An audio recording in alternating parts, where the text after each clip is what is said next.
Our lives start revolving around receiving from God. Many times during worship, you'll catch yourself praying for your needs. Happens most of the time because you're not there like adoring Him. No, in your head you're like, oh my God, will you please do that for me today? I'm here for that miracle. Can you get that? I'm not saying there's anything wrong in that. Who else do you go to for your miracles and your needs to be taken care of? You have to go to Him. But is there something beyond?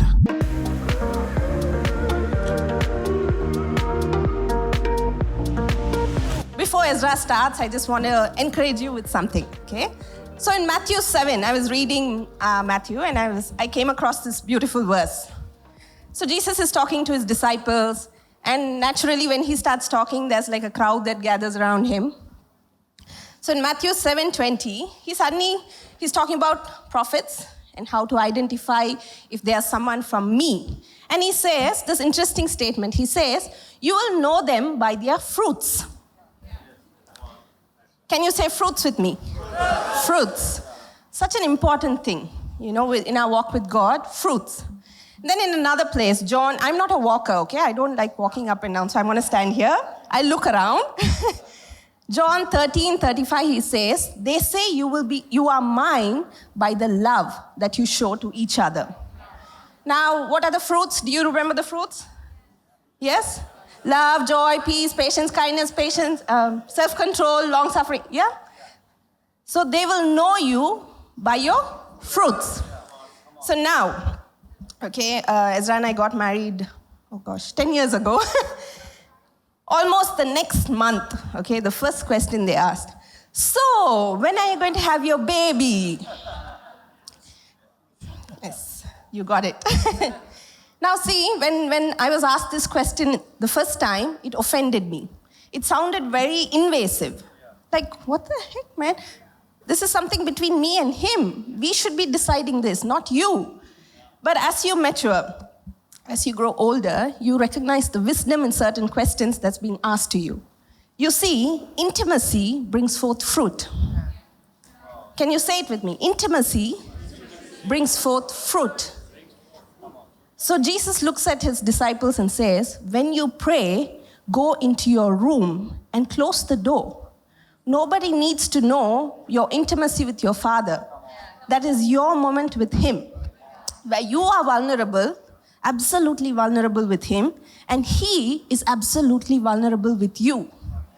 In those moments, okay, in those moments of intimacy is when the word you read becomes a revelation. It just hits you. Oh my God, He said, I am faithful. Why am I scared? Oh my God, He is my healer. I am going to be healed. I am healed. It's the revelation that changes you. Now see, these moments of intimacy with fruit being born by us, it actually changes you. Okay, so there was a study on how women actually carry cells of their children for a very long time, for almost 18 years apparently. Okay, so the children's cells remain in them for almost 18 years or longer. So that's why a mama knows when something's wrong with her kid. Her intuition, it's not just her intuition, the cells are connected. It's the same with intimacy. The minute you get intimate with your lover, the one who pursues you relentlessly, the one who goes after the one, leaving the 99 behind, you are changed. Mothers are not the same personality after they've had kids. Have you met mothers who remain the same? Something about, not just something, everything about them changes. Oh my, look at me. You saw me 10 years before, and I don't even look the same. I have changed so much. My personality has changed so much. That's what happens when you bear fruit. You become more loving. You become more patient. Everyone around you recognizes that you are your beloveds. All right? So now, are you ready to receive a new revelation of your beloved? Are you ready to receive a revelation that will transform you and change your personality? Put your hands together and welcome Ezra with the word. Hello. Thank you. Welcome to WOWLife Church, your Sunday meeting. Isn't it awesome? Please sit. Thank you. Thank you. How's it going? I was I woke up early and I saw the rain and I saw what was happening outside, and I really thought that most of you were not going to be here.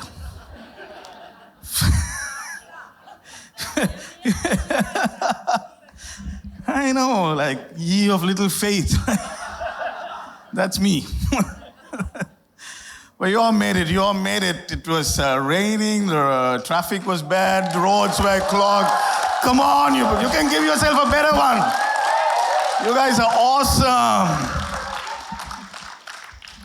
All right, so the next half an hour, I'll try and finish within the next half an hour, okay? Say amen, believe with me. Last week, Tuesday was awesome, right? Yeah, it was so many things. So lots of numbers, though. Lots of numbers. I had to talk about it. Me, when I was in school, I did my maths class and maths exam, and then when I got the exam results, I had gotten 1 out of 100. I promptly went and hid the paper in my room, and it was Christmas time, and Mom was cleaning, and she found it, and then you can imagine what happened. All right. Hebrews chapter 1, and I think we'll start from there, all right? There's a lot of things in my head, and let's start somewhere and believe we'll land it well. Hebrews 1, yeah. Okay, let's read this first. God having spoken to the fathers long ago, we can just get to NKJV for now or something like that, no? We'll do the Amplified. I'll ask you for the Amplified when I need it. We can wait. All right. God, who at various times and in various ways spoke in time past to the fathers by the prophets, has in these last days spoken to us by his Son, whom he, right? This is God, the Father, whom he has appointed heir of all things, through whom also he made the world. Now there's so much happening there in that verse. There's so much happening there. Spoken to us by his Son, whom he has appointed heir of all things, through whom also he made the worlds, who being the brightness of the Father's glory and the express image of God's person. Okay, this is Christ. All right? So basically, whoever wrote Hebrews, and then when we'll go through a few other scriptures as well, that they're trying to say something. And the point is that you will never know or understand God if you do not know and understand Christ.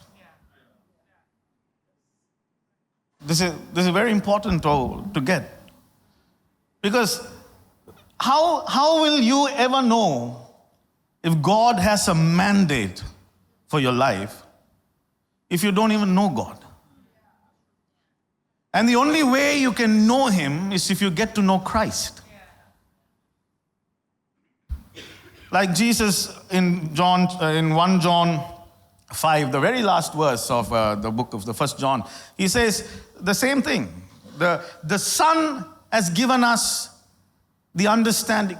You're very quick, my goodness. There you go. The very last verse, I believe, the very last verse. 1 John chapter 5 and the very last verse. It says, there it is. And we know that the Son of God has come and has given us an understanding that we may know him. Like the Son of God came to give us an understanding of him, the Father. Like there's no way you would know God otherwise, the Father otherwise. Jesus, in the book of John, 14, verse 9, he says to Philip, how long have you known me? And he who has seen me has seen the Father. So how can you come and say, show us the Father? He's having a conversation with Philip, is saying, Philip, what are you talking about? Why are you asking me to show you the Father? If you have seen me, you have seen the Father. Yeah, Philip, yes. In John 1:16, he even goes to this extent to say, no one has ever seen the Father. On one hand, when you think about it, you're like, wow. I can jump up and down and call myself son, but I have never known the Father like Christ would have ever known the Father. No one knows the Father except. And if you've seen me, you've seen the Father. If you get to know me, you get an understanding of the Father. And he says, I am the very express image and the person of the Father. So who are you? Like that's the question. So you need to ask this question, because I want to share with you something really important too. Very often we get very comfortable with just receiving from God. Like our lives start revolving around receiving from God. It's all about, you give me this, give me that, please give me this. Like even when I was sharing with my church the other day, I was saying, even when we worship, I don't know if you caught yourself, many times during worship, you'll catch yourself praying for your needs. Happens most of the time because you're not there like adoring Him. No, in your head you're like, oh my God, will you please do that for me today? I'm here for that miracle. Can you get that? We are so, I'm not saying there's anything wrong in there. Who else do you go to for your miracles and your needs to be taken care of? You have to go to Him. But is there something beyond that is expected? Is there something that I can do? Does God have a plan? And how do I figure it out if I don't figure out this one person who seems to know Him? Right? So that's why I want to try and understand. Probably this might be a very small part of Christ. I want to understand Christ. Very small part, probably. But it'll give us so much as to what we can be. Right? So that's where I want to head. I wanted to start here so that you will understand that if we don't get to know, the knowing is so important.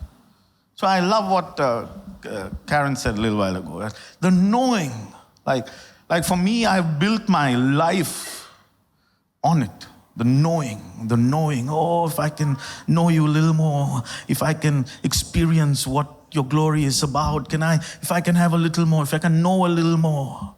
Oh, I've done the works, like you read Moses went and pitched camp outside of the community, a tent of meeting, he called it, and he said, can I just see you? Can I know you? Like, we've done the works, done all that and then, realized along the way so many different ways of knowing and how it happens, but can't go into that today. But the knowing is so important, right? So I want to start from John chapter 1. Obviously, you all know that verse really well, but I want to start from there. I want you to look at this in the Amplified Bible, where I read that again and again and again. I realized, oh my God, if this is who Christ is.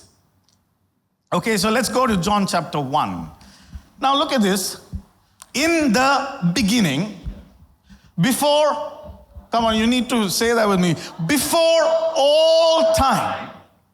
Okay, we need to stop there for a minute. In the beginning, before all time, meaning before there could be time to begin with. Like all that's related to you and I, right? Before all of that, before anything, there was the Word. So my question to you is, what word? If it was before all time, obviously the scriptures were not written. If it was before all time, I'm not sure what language it was Like so, because so easy to read that inside in the beginning. The word was there in the beginning, this word.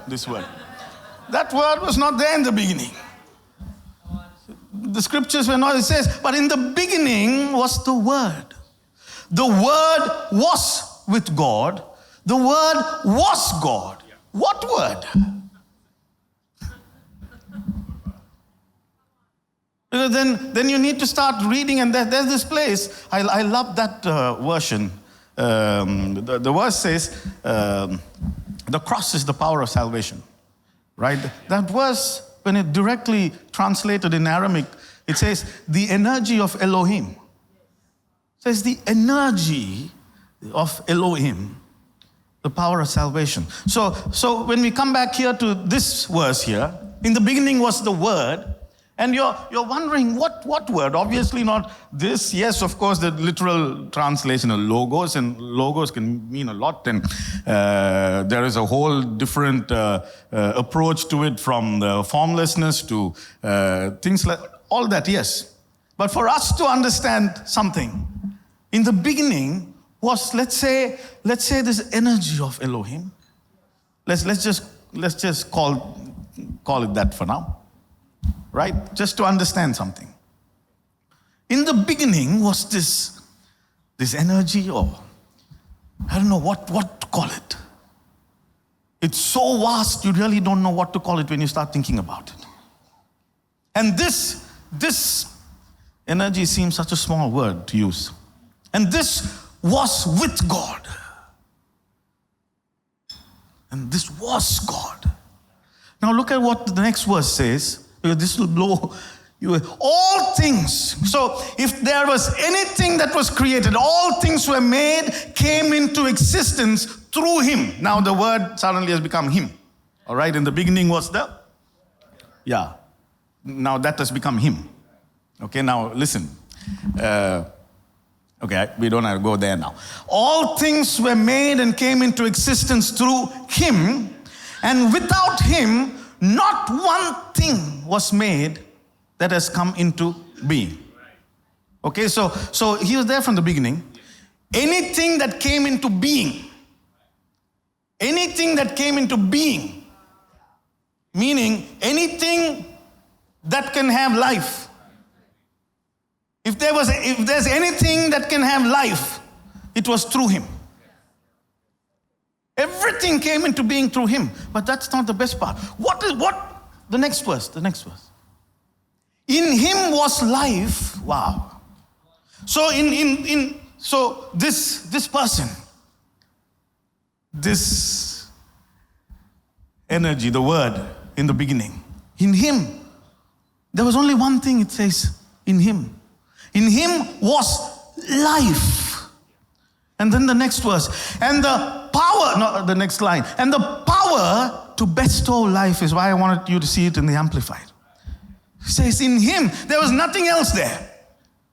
In him was life and the power to bestow life. Wow. So there is, I don't know, man. I've really been trying this a couple of days to give some form to what this word could be. I can't seem to. I really don't know what it could have been. But whatever it was, there was only one thing present in it. In him was life and the power to bestow life. Wow. That's all was there.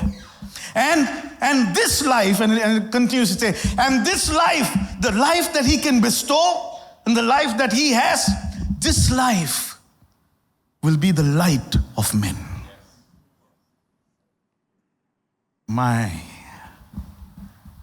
I love that. He had nothing but life and the power to bestow life. And this life will be the light of men. Oh, what happened? Suddenly all woke up.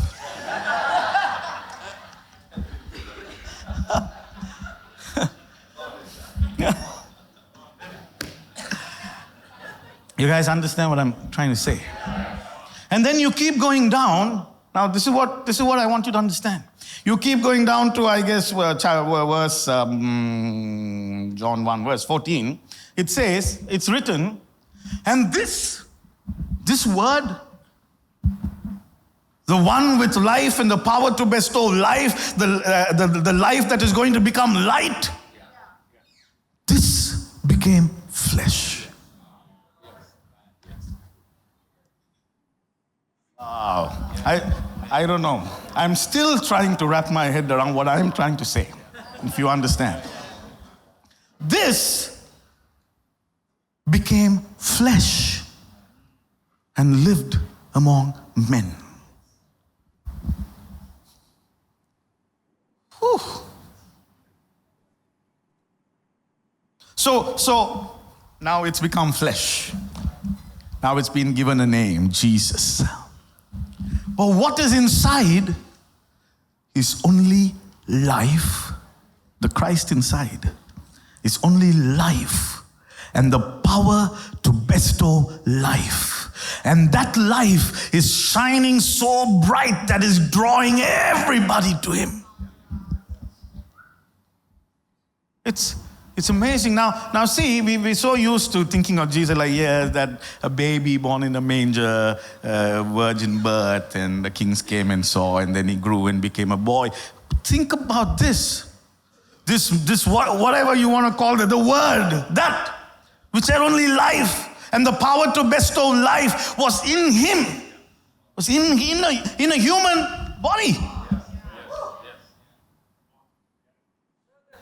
And when you look at it that way, you suddenly understand what was happening with this man. There's this beautiful verse. I've read it like 100 million times. Probably you can read it one more time with me. In Matthew chapter 15, verse 30. Because some things I just want to, I wanted to just go there. Even if I'm sleeping, I wanted speaking in my head. And this is one of those verses. Matthew chapter. And great crowds, in another translation says, and multitudes came to Him. Okay, multitudes. What is multitudes? Like, why would you call a crowd multitude when in another place you say there were 5,000 people present? If you were able to count to 5,000, you would have said 5,000. If you haven't been able to do the calculation because it was too much, then you say multitude. It says the multitudes came to Him, this one man. The Word become flesh. He has nothing but life and the power to bestow life. And multitudes came to Him, bringing with them the lame, crippled, blind, mute, and many others. And they put them down at His feet, and He healed them all.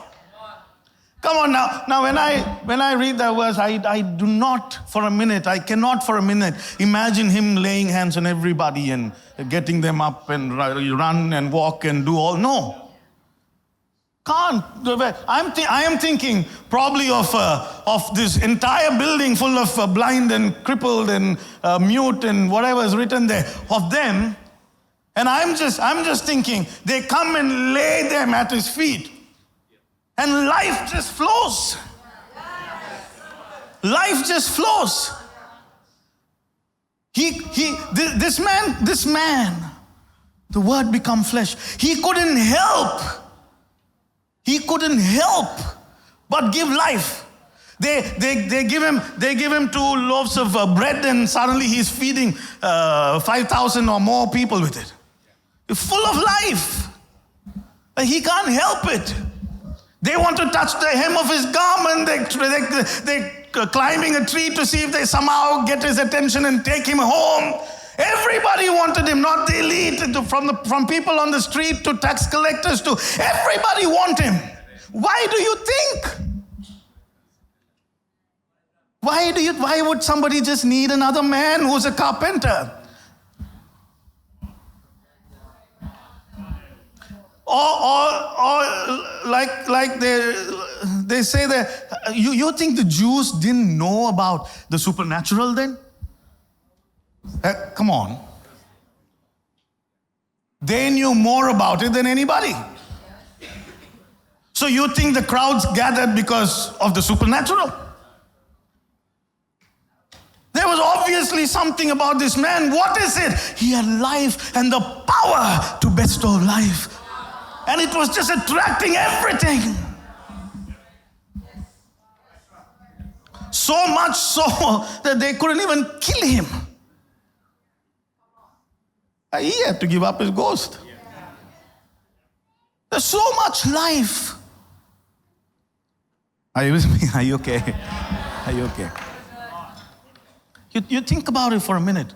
Now this man, I listened to Jackie preach the other day, and I went home and I was thinking about the blood, right? I'm thinking about blood, and somebody had put a post on Facebook or something. I remember reading it somewhere very recently, a couple of days ago.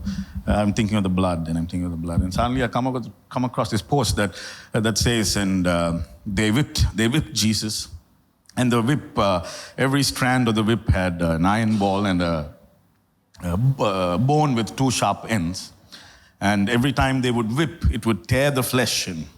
And before he could even carry the cross and start walking, he was whipped so much that probably the back was missing, for all you know.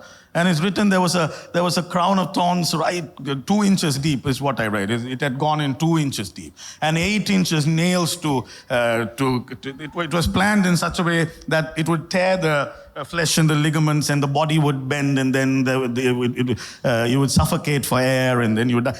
I'm reading all that thinking, you went through all this so I can wake up every day and say, give me some money today, give me... You did all that for me to wake up and say, hey, please make sure my house rent is on time, okay? Like, I've come every Sunday. Don't miss this. I'm okay with that. Who else do you go to? Remember those guys on the boat? They were caught in a storm and dying, and they call out to Jesus, and Jesus calmed the storm. Like after that, he gave them a scolding and said, where's your faith? But calling out to Jesus will calm the storm. That's a good thing. But I'm saying, if that is all our life is, then aren't we missing out on the whole purpose? Because when I look at Jesus, the perfect sacrifice, I don't think he just came to be a sacrifice. And those 3 years, I don't think he was just trying to reach to that place where he can become the sacrifice. I think he was showing you and me what you and I will be on earth.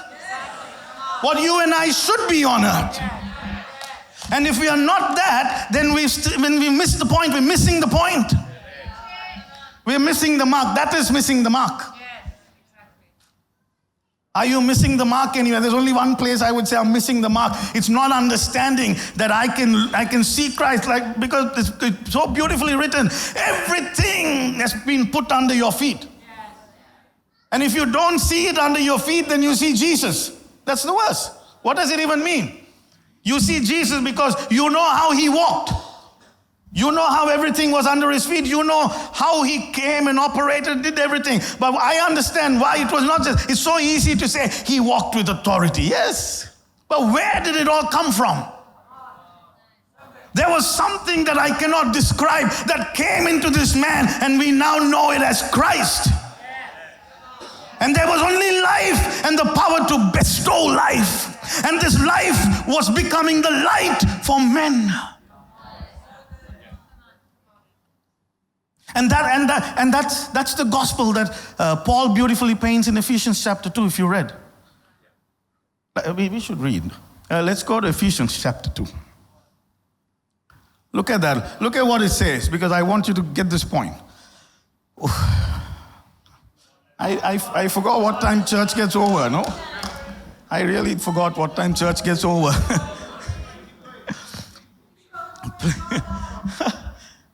Look at this. We can go back to NKJV, otherwise there'll be a lot of reading to do. Someone said that the Amplified was written by a woman, no? No, it's true. It's true. It's true. That's real fact. Okay. Now look at this. And you he made alive who were dead in your trespasses and sins. This is the message of the gospel in a nutshell. I don't think you will find the gospel written so beautifully anywhere else. Okay? This is what it says. And you, he made, I thought God came to save me. I would have loved to see the word, and he saved you. Or I would have loved to see the word, he redeemed you. You were dead in your trespasses and your sins. He saved you. He redeemed you. But that's not the word used. And you, he made alive. What does he have but life? And why did life decide to land on earth? Obviously because we are all dead. And you, he made alive who were dead in trespasses and sins, in which you once walked according to the course of this world, according to the prince of the power of the air, the spirit who now works in the sons of disobedience, among whom also, I finished, among whom we all once conducted ourselves in the lusts of our flesh, fulfilling the desires of the flesh and of the mind. And basically you understand that part, but I want to read the next part. Are you with me? Yeah. We were dead because of everything they just said that. Okay, prince of the power of the air, lust and sin and flesh and everything, right? And then it says, but God who is rich in mercy. Oh, I just love that line. But God who is so rich in mercy. And then his word says his mercies are new every morning. In other words, he's giving you a brand new day every day. For you to wake up, repent, and do what you're supposed to do on earth.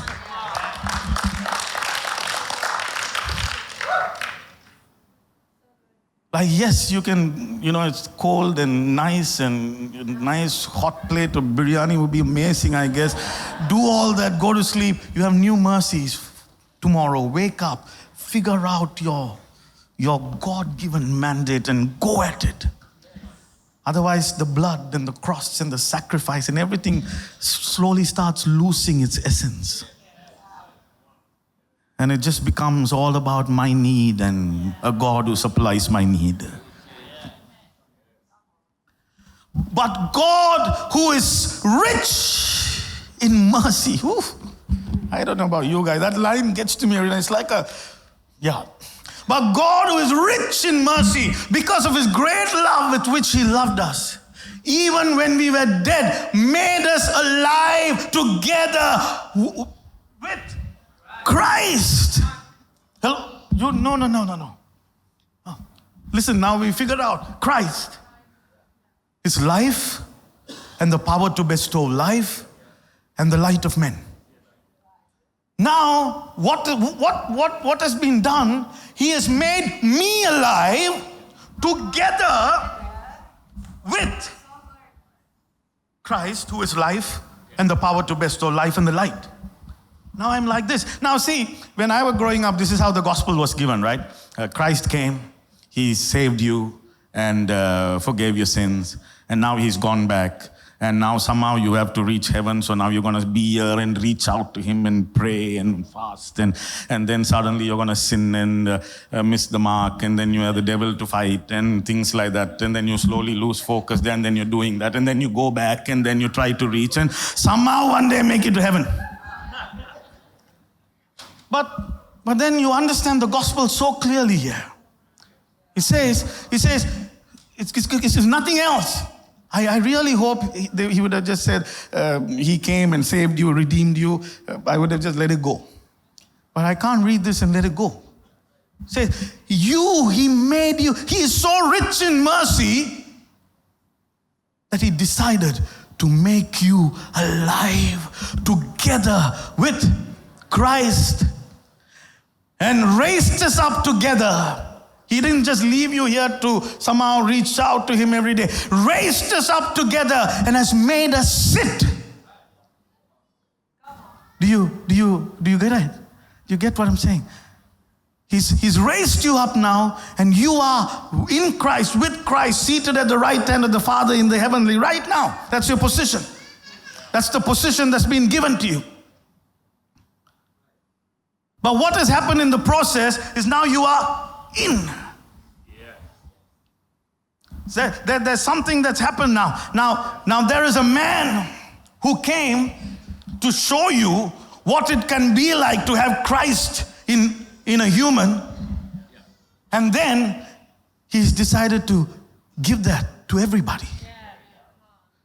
So now all of you have Christ in you. So that means, what do you have in you? You have life and the power to bestow life, and that very life is the light of men.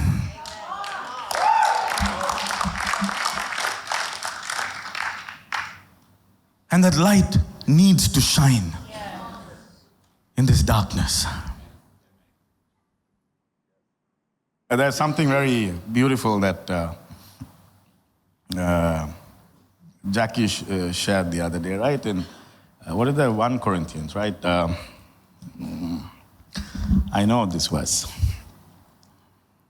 1 Corinthians 14. Is it 40? 42, something like that. Can you go to 1 Corinthians 14 for me, please? Quickly. So I can finish. 1 Corinthians what? Where are you? 1 Corinthians 15. Sorry. 1 Corinthians 15. 40. Go, keep going up. But there's just this one thing that I want to show you. Keep going up. 45. And so it is written. And so, are you with me? Are you okay? Are you still with me? Must have been the question. Yeah. Okay. Just a little more. And so it is written, the first man, Adam, became a living soul, living being, okay. All, we read, right? Every being that was created through him, right? The last Adam became a what? A life, somebody shout that out. A life-giving spirit. The last Adam became, so in context, we are talking about Adam and Jesus. But I would also look at it this way, because this is how it is. Before I was born from above, before I could have the Christ life, I was just a living being. It's fine to be a living being. I've got nothing against living beings. Fine to be a living being. It's fine to run to God every day for your needs, for your help. I'm okay with it. That's what I want you to know. Please be okay with it. Where else would you go to? We don't have anyone but him to run to, right? And he says, boldly come to the throne of grace. So please do that. But I just want you to see there is much more. There's much more. And unless we become aware of it, how will we start living it? I'm not saying you'll get up from here now and go blow the country away with your life and the power to bestow life. I'm saying now, if your awareness, if you can have awareness of this, one day you're going to break through into that whale. And it's going to be something else. That life is what we are dreaming of. Are you with me? Yeah. Okay. So that means before I knew Christ, I was a living being. I'm a living being, right? Before I knew Christ. But now I'm born from above. Now I have Christ in me. And just like that, automatically, I have become a life-giving spirit. Now you really need to think about that. Like how you identify yourself really matters. That too in today's world, it really matters. I would love to identify myself as a life-giving spirit, because that's the truth that's been spoken about me, and that truth will remain, because he says, you were a living being, but now there is a new order of life. The man Jesus came and died to show you what you can be when you have that word full of life, the power to bestow life, the light, if that is in you. He came to show you what that can be. And if you become aware That you are a life-giving spirit. Imagine the influence you can have. Now you understand why you are a solution-based ministry. Because we were never meant to be babies forever, right? I love my babies. But if they're 30 and they're going to come and say, give me pocket money, give me toy and buy me, I would like one look and they run out of the house. I'm sure of. Somewhere they need to grow and walk into what they're supposed to be. And as parents, it's wrong to stop that. Right? That you agree? So if I'm going to be babying myself with God even now, don't you think He would try to stop me and push me into my... Come on.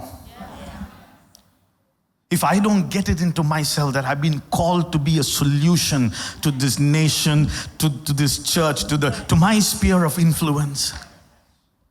If you will only begin to understand that you are a life-giving spirit, meaning, I always tell this at church, Jesus was so full of life, and wherever He went, people around Him changed. And not once do we see Him change. Not once did He come and say, I think I'm going to be a tax collector today. I just spent a lot of time with Matthew, and I think that's an interesting thing to do.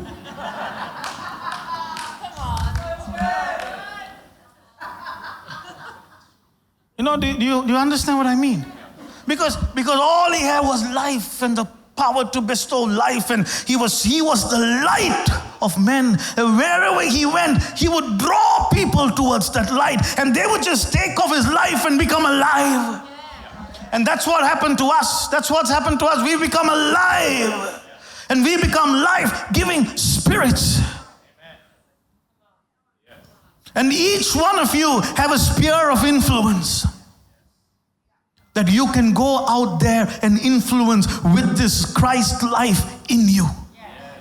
And the more you become aware, the more you become conscious of it, the more you will manifest it. I can tell you stories upon stories upon stories of Karen and I praying for people, just sitting with people, having... literally, we once went and sat with people and had a pizza. I didn't even like that pizza. But we had, that was it. That was it. The next day, that man who was sitting and eating the pizza with us changed forever. How is that even possible? Like, can someone come sit and eat with you, have a coffee with you, and then wake up changed? Because you are a life-giving spirit. We've been able to pray for people who we don't go and pray looking at what we have in our bank accounts when we pray for finances. Do you understand what I'm saying? You're a life-giving spirit. You don't act according to your circumstance. You act according to your identity of who you are. Many times we look at our circumstances and we fail to become the life that we're supposed to be for others. So we've gone and prayed for so many people who received millions and millions after a prayer in less than 24 hours. Why? Not because I'm some special thing that fell from the sky. No, I believe that I'm a life-giving spirit. I believe that I can come and speak a word and that word will come to pass.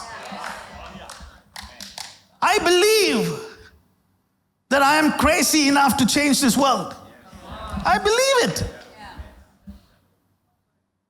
And the more I believe, the more aware I'm becoming, the more conscious I'm becoming of it, the more it's starting to manifest.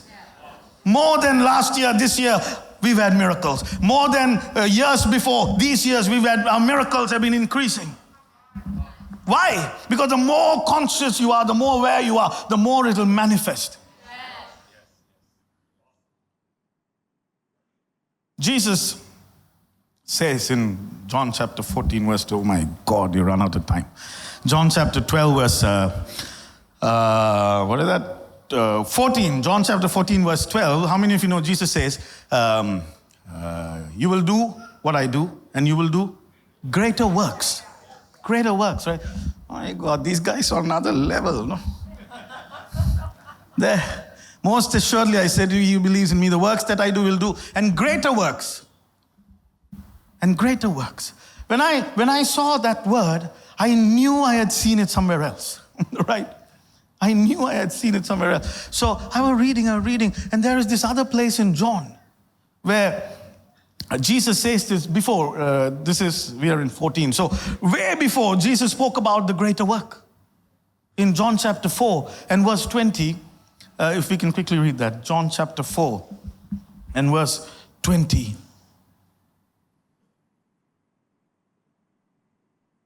Because when you think of it, listen, when you actually think of it, you can never be in competition with Jesus.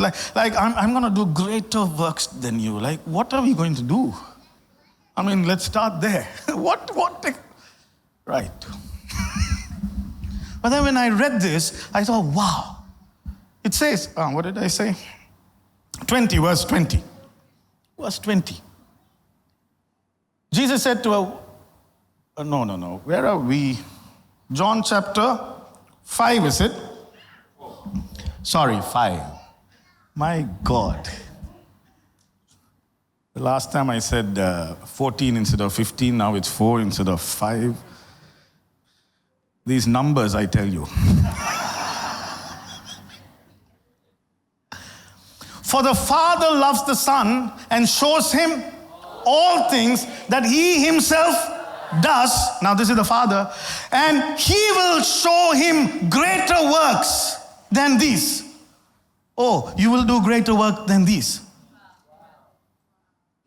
And he will show him greater works than these, that you may marvel. What greater work? For as the Father raises the dead and gives life, even so the Son gives life. Did you understand? Like, I don't want to go to the whom he wills part of it today. That's for another day.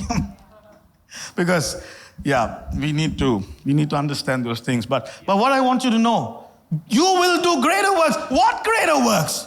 You will give life. You have it. Life, I'm not talking about not dying. And it's not just that, right? It's very holistic. It's very holistic. You have the power to go sit with someone whose finances are dead and bring it back to life. You have the power to go sit with someone who doesn't have a job and him finding a job the next day. You have the power to go sit at your office, and because of you being there, your office starts flourishing. Like, instead of waking up every day, back to working in this place, if you can change your attitude a bit, and understand who you are, and walk into that office saying, because I am walking in here, everybody, including my boss, is going to be blessed off his socks. You will see that happen. And that is what you are called to do. And that is how you are called to live. And that you will never see as long as you're consumed by your need and yourself. I have needs, man. If someone can wear my shoes for 2 days, I'll rest well. You can take care of all. Who doesn't have needs? Come on now. Don't sit there like...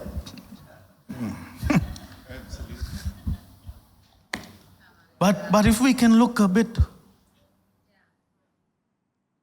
Hey, if we can understand that all that, metal balls and two-sided sharp bones and everything was not just for you and I to go ask for money every day. If we can go past that, we'll be able to see that I've been called to be a life-giving spirit.